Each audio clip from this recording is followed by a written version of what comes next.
When God's word is outlawed, I will be an outlaw. Hello everybody, Wild Bill for America here, and the war on Christians and Jews is heating up. The United States Supreme Court violated the Constitution and its own ethic rules to try to force homosexual marriage on America. That ruling is in direct violation of God's law, and because of that blasphemous act, the enemies of God are on the attack. Christians who dare to live by their faith, as guaranteed by the First Amendment, have been jailed. Those who dare to run their business according to biblical principles are being targeted and viciously attacked by militant homosexuals.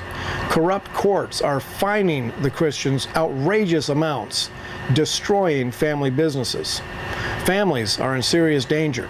Churches are in serious danger. Well, here's a Wild Bill bullet of truth.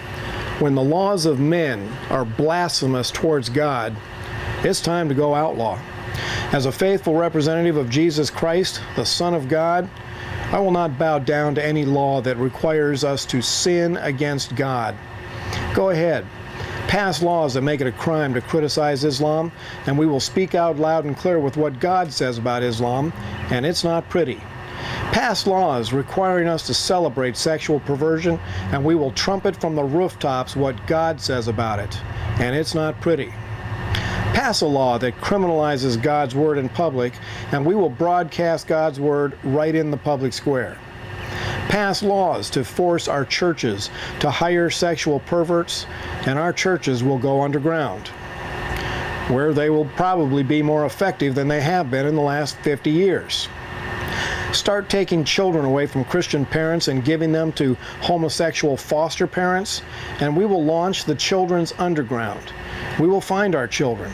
We will take them back, and we will hide them all over the country in places where they will be safe from both perverts and corrupt government. The First Amendment is first for a reason. The Founding Fathers knew the danger of corrupt government coming against the Christian church. So the very first protection they guaranteed was that the Christians would never be oppressed by the government of the USA. But today, as the government of the USA cracks down on the free practice of the Christian faith, it is the government that is breaking the law, not us. Now, for those of you who want to throw Romans 13 in our faces, where the New Testament says we are to subject ourselves to the governing authorities, read the whole passage. It describes that government as a force for good. When a government becomes a force for evil, Jesus Christ, John the Baptist, and the apostles showed us what to do. They all openly defied the authorities. John the Baptist publicly challenged King Herod about his sexual practices that violated God's law. And the apostles, when they were hauled before the court, refused to obey their orders that went against God's commandments. So if you're a man or woman of faith, don't let this world march you down the path of blasphemy against your God. Don't let your church herd you into a path of sin. Go outlaw. It's better to violate the laws of men than to violate the laws of God. This is Wild Bill for America, your host of the Outlaws Chapel. If you're ready to go outlaw, then join us at www.outlawschapel.com.